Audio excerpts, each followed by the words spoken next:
Good day and God bless you. And welcome to the Bible reading in chronological order. Just want to thank you once again for joining us and for participating with us in this venture. And I pray that today's reading would be a blessing to you, that the overview would be insightful, and I pray that the Lord would just speak to us through His Word today. So we're still busy in the book of Deuteronomy, and today we're going to be dealing with chapters 17, 18, 19, and 20. So I know we're doing 4 chapters today, so although there is much doctrine that we can really get into in these 4 chapters, I'm going to try and keep the overview quite short and just give us an overview of what we're going to be reading today. And then in the verses are actually quite self-explanatory and quite easy to follow. So I'm not going to spend too much time in the overview today. But once we get to chapter 17, we see that the people are commanded again that the things sacrificed unto the Lord need to be without blemish. This was really important because the fulfillment of this would come through Jesus Christ, who had to have no sin. Remember, the wages of sin is death, and the only way something could bear the weight of that sin is that thing had to be blameless. Jesus Christ needed to be blameless so that He could take the sin of mankind upon Himself, so that He could pay the wages of sin. Then you had all those that were found guilty of idolatry needed to be stoned to death. Now, very important to understand that the capital punishment of the Israelites was stoning. That if they had to kill someone, that they needed to be stoned. We're going to get to that, and I just want you to be aware of that, so that once we get to that later on and we see the crucifixion, we'll see how that then ties in. Then we see that the judges and the priests were required to preside over disputes and controversies. And then we see the correct method of election, the duties, and the demeanor of the king. Now, this is very interesting. It goes in a specific order. It goes that the sacrifice must be made unto the Lord. Then you mustn't be found guilty of idolatry. Then the judges and the priests would rule over the people. So the judges, the prophets, and then the king would rule over the people. If you look at it in a linear form, you would see that is the exact order that the people followed. But anyway, I'm not going to get into too much doctrine today, just for interest's sake and for those that are very good with finding the pictures and types within Scripture. Very interesting and very beautiful. Then we get to chapter 18. And in chapter 18, we see that the Levites and the priests weren't given an inheritance of land in the promised land, but the Lord will be the inheritance of the priests and the Levites. Then we see the abominations of pagan nations were to be avoided. They had to avoid those things. And this is particularly speaking about child sacrifices and these things. Very important that those things be avoided. Then we get 2 prophecies that come out in chapter 18. The first prophecy is of the Lord Jesus, that He will come in the manner of Moses, and He must be heard, or else the people will come to damnation if they do not heed His words. And then we see there's another prophecy that false prophets will arise, and a false prophet shouldn't be feared, and he shouldn't be heeded. Now, this is important because at the same time, when Jesus came around, when He was alive on earth, there were false prophets as well at that time. When the disciples, the apostles, were setting up new churches, there were false prophets at that time. So we always see that when the Lord sets something up, the devil is very quick on the heels of that to copy and to try and confuse the people with what the Lord is doing. Then we get to chapter 19. And in chapter 19, the cities of refuge are given. Now we must remember that 3 of the cities of refuge are on the other side of Jordan. That's before they crossed over Jordan. And then the 3 that it's speaking about here in this chapter is the 3 that needs to be set up once they move into the promised land. Now the law of the cities of refuge is given, and the law of witnesses is given. And this is very important that you understand this in context of when you look at the crucifixion of Jesus and they were looking for witnesses. Remember that one witness could not plead a case. You needed to have two or more witnesses.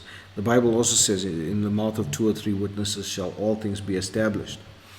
And then it also gives punishment for the false witness. And when we come to the crucifixion, we're going to take some real time in dissecting this section in the crucifixion itself. And then we get to chapter 20. And in chapter 20, we see that the Lord commands the people to go out to battle without fear, because the Lord is with Israel. We see that the priests are required to exhort the soldiers before the battle to encourage them that the Lord will fight for them, so they don't need to be afraid. And then the Lord gives this law of the soldiers that have just been married, or they just bought a land, or the soldiers that are just afraid to go into battle, and they are to be excused from the battle.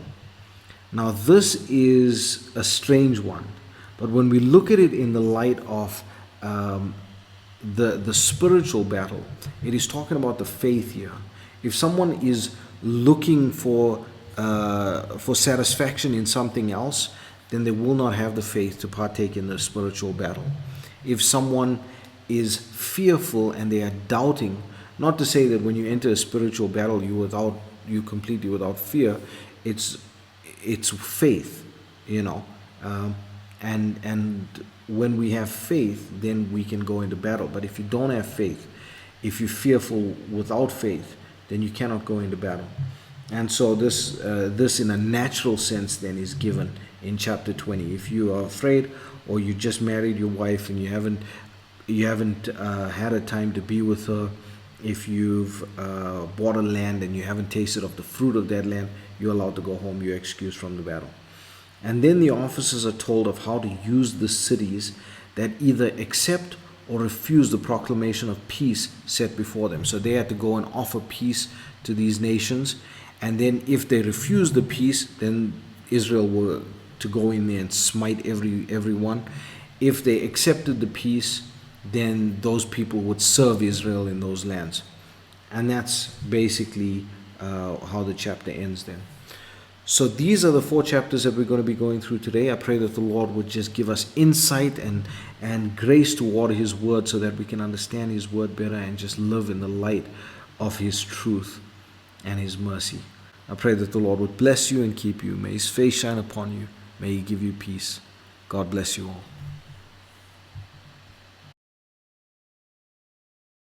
Chapter 17. Thou shalt not sacrifice unto the Lord thy God any bullock or sheep wherein is blemish, or any evil favouredness, for that is an abomination unto the Lord thy God. If there be found among you within any of thy gates which the Lord thy God giveth thee, man or woman that hath wrought wickedness in the sight of the Lord thy God, in transgressing his covenant, and hath gone and served other gods, and worshipped them, either the sun or moon, or any of the host of heaven, which I have not commanded, and it be told thee, and thou hast heard of it, and inquired diligently, and behold, it be true, and the thing certain, that such abomination is wrought in Israel, then shalt thou bring forth that man or that woman which have committed that wicked thing unto thy gates, even that man or that woman, and shalt stone them with stones till they die. At the mouth of 2 witnesses or 3 witnesses shall he that is worthy of death be put to death, but at the mouth of 1 witness he shall not be put to death. The hands of the witnesses shall be first upon him to put him to death, and afterward the hands of all the people. So thou shalt put the evil away from among you. If there arise a matter too hard for thee in judgment, between blood and blood, between plea, and between stroke and stroke, being matters of controversy within thy gates, then shalt thou arise and get thee up into the place which the Lord thy God shall choose, and thou shalt come unto the priests the Levites, and unto the judge that shall be in those days, and inquire, and they shall show thee the sentence of judgment. And thou shalt do according to the sentence which they of that place which the Lord shall choose shall show thee. And thou shalt observe to do according to all that they inform thee. According to the sentence of the law which they shall teach thee, and according to the judgment which they shall tell thee, thou shalt do. Thou shalt not decline from the sentence which they shall show thee, to the right hand, nor to the left. And the man that will do presumptuously, and will not hearken unto the priest that standeth to minister there before the Lord thy God, or unto the judge, even that man shall die, and thou shalt put away the evil from Israel. And all the people shall hear and fear, and do no more presumptuously. When thou art come unto the land which the Lord thy God giveth thee, and shalt possess it, and shalt dwell therein, and shalt say, I will set a king over me, like as all the nations that are about me, thou shalt in any wise set him king over thee, whom the Lord thy God shall choose. One from among thy brethren shalt thou set king over thee. Thou mayest not set a stranger over thee, which is not thy brother. But he shall not multiply horses to himself, nor cause the people to return to Egypt, to the end that he should multiply horses. Forasmuch as the Lord hath said unto you, Ye shall henceforth return no more that way. Neither shall he multiply wives to himself, that his heart turn not away. Neither shall he greatly multiply to himself silver and gold. And it shall be, when he sitteth upon the throne of his kingdom, that he shall write him a copy of this law in a book, out of that which is before the priests the Levites. And it shall be with him, and he shall read therein all the days of his life, that he may learn to fear the Lord his God, to keep all the words of this law and these statutes, to do them, that his heart be not lifted up above his brethren, and that he turn not aside from the commandment to the right hand or to the left, to the end that he may prolong his days in his kingdom, he and his children, in the midst of Israel. Chapter 18. The priests, the Levites, and all the tribe of Levi, shall have no part nor inheritance with Israel. They shall eat the offerings of the Lord made by fire, and his inheritance. Therefore shall they have no inheritance among their brethren. The Lord is their inheritance, as he hath said unto them. And this shall be the priest's due from the people, from them that offer a sacrifice, whether it be ox or sheep. And they shall give unto the priest the shoulder, and the 2 cheeks, and the more. The first fruit also of thy corn, of thy wine, and of thine oil, and the first of the fleece of thy sheep shalt thou give him. For the Lord thy God hath chosen him out of all thy tribes to stand to minister in the name of the Lord, him and his sons forever. And if a Levite come from any of the gates out of all Israel where he sojourned, and come with all the desire of his mind unto the place which the Lord shall choose, then he shall minister in the name of the Lord his God, as all his brethren the Levites do, which stand there before the Lord. They shall have like portions to eat, beside that which cometh of the sale of his patrimony. When thou art come into the land which the Lord thy God giveth thee, thou shalt not learn to do after the abominations of those nations. There shall not be found among you any one that maketh his son or his daughter to pass through the fire, or that useth divination, or an observer of times, or an enchanter, or a witch, or a charmer, or a consulter with familiar spirits, or a wizard, or a necromancer. For all that do these things are an abomination unto the Lord, and because of these abominations the Lord thy God doth drive them out from before thee. Thou shalt be perfect with the Lord thy God. For these nations which thou shalt possess hearkened unto observers of times and unto diviners. But as for thee, the Lord thy God hath not suffered thee so to do. The Lord thy God will raise up unto thee a prophet from the midst of thee, of thy brethren, like unto me. Unto him ye shall hearken. According to all that thou desiredst of the Lord thy God in Horeb in the day of the assembly, saying, Let me not hear again the voice of the Lord my God, neither let me see this great fire any more, that I die not. And the Lord said unto me, They have well spoken that which they have spoken. I will raise them up a prophet from among their brethren, like unto thee, and will put my words in his mouth, and he shall speak unto them all that I shall command him. And it shall come to pass, that whosoever will not hearken unto my words which he shall speak in my name, I will require it of him. But the prophet which shall presume to speak a word in my name, which I have not commanded him to speak, or that shall speak in the name of other gods, even that prophet shall die. And if thou say in thine heart, How shall we know the word which the Lord hath not spoken? When a prophet speaketh in the name of the Lord, if the thing follow not nor come to pass, that is the thing which the Lord hath not spoken. But the prophet hath spoken it presumptuously. Thou shalt not be afraid of him. Chapter 19. When the Lord thy God hath cut off the nations whose land the Lord thy God giveth thee, and thou succeedest them, and dwellest in their cities and in their houses, thou shalt separate 3 cities for thee in the midst of thy land, which the Lord thy God giveth thee to possess it. Thou shalt prepare thee a way, and divide the coasts of thy land, which the Lord thy God giveth thee to inherit, into 3 parts, that every slayer may flee thither. And this is the case of the slayer which shall flee thither, that he may live. Whoso killeth his neighbor ignorantly, whom he hated not in time past, as when a man goeth into the wood with his neighbour to hew wood, and his hand fetcheth a stroke with the axe to cut down the tree, and the head slippeth from the helve, and lighteth upon his neighbour that he die, he shall flee unto one of those cities, and live, lest the avenger of the blood pursue the slayer while his heart is hot, and overtake him, because the way is long, and slay him, whereas he was not worthy of death, inasmuch as he hated him not in time past. Wherefore I command thee, saying, Thou shalt separate 3 cities for thee. And if the Lord thy God enlarge thy coast, as he hath sworn unto thy fathers, and give thee all the land which he promised to give unto thy fathers, if thou shalt keep all these commandments to do them, which I command thee this day, to love the Lord thy God, and to walk ever in his ways, then shalt thou add 3 cities more for thee, beside these 3, that innocent blood be not shed in thy land, which the Lord thy God giveth thee for an inheritance, and so blood be upon thee. But if any man hate his neighbour, and lie in wait for him, and rise up against him, and smite him mortally that he die, and fleeth into one of these cities, then the elders of his city shall send and fetch him thence, and deliver him into the hand of the avenger of blood, that he may die. Thine eye shall not pity him, but thou shalt put away the guilt of innocent blood from Israel, that it may go well with thee. Thou shalt not remove thy neighbour's landmark, which they of old time have set in thine inheritance, which thou shalt inherit in the land that the Lord thy God giveth thee to possess it. 1 witness shall not rise up against a man for any iniquity or for any sin in any sin that he sinneth. At the mouth of 2 witnesses, or at the mouth of 3 witnesses, shall the matter be established. If a false witness rise up against any man to testify against him that which is wrong, then both the men between whom the controversy is shall stand before the Lord, before the priests and the judges which shall be in those days, and the judges shall make diligent inquisition.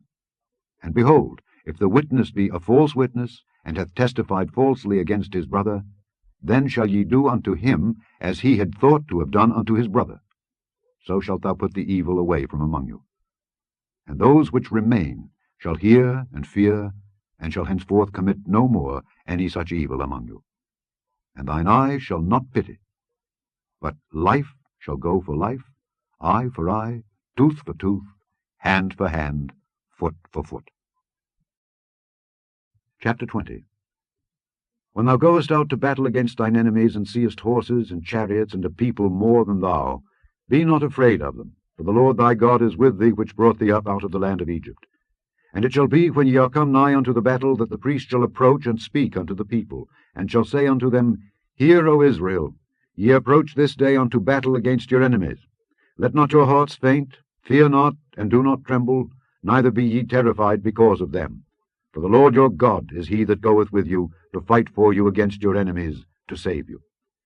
And the officers shall speak unto the people, saying, What man is there that hath built a new house, and hath not dedicated it? Let him go and return to his house, lest he die in the battle, and another man dedicate it. And what man is he that hath planted a vineyard, and hath not yet eaten of it? Let him also go and return unto his house, lest he die in the battle, and another man eat of it. And what man is there that hath betrothed a wife, and hath not taken her? Let him go and return unto his house, lest he die in the battle, and another man take her. And the officers shall speak further unto the people, and they shall say, What man is there that is fearful and faint-hearted? Let him go and return unto his house, lest his brethren's heart faint as well as his heart. And it shall be, when the officers have made an end of speaking unto the people, that they shall make captains of the armies to lead the people. When thou comest nigh unto a city to fight against it, then proclaim peace unto it. And it shall be, if it make thee answer of peace, and open unto thee, then it shall be that all the people that is found therein shall be tributaries unto thee, and they shall serve thee. And if it will make no peace with thee, but will make war against thee, then thou shalt besiege it. And when the Lord thy God hath delivered it into thine hands, thou shalt smite every male thereof with the edge of the sword. But the women and the little ones, and the cattle, and all that is in the city, even all the spoil thereof, shalt thou take unto thyself, and thou shalt eat the spoil of thine enemies, which the Lord thy God hath given thee. Thus shalt thou do unto all the cities which are very far off from thee, which are not of the cities of these nations. But of the cities of these people, which the Lord thy God doth give thee for an inheritance, thou shalt save alive nothing that breatheth, but thou shalt utterly destroy them, namely the Hittites and the Amorites, the Canaanites and the Perizzites, the Hivites and the Jebusites, as the Lord thy God hath commanded thee. that they teach you not to do after all their abominations which they have done unto their gods. So should ye sin against the Lord your God. When thou shalt besiege a city a long time, in making war against it to take it, thou shalt not destroy the trees thereof by forcing an axe against them. For thou mayest eat of them, and thou shalt not cut them down, for the tree of the field is man's life, to employ them in the siege. Only the trees which thou knowest that they be not trees for meat, thou shalt destroy and cut them down, and thou shalt build bulwarks against the city that maketh war with thee, until it be subdued.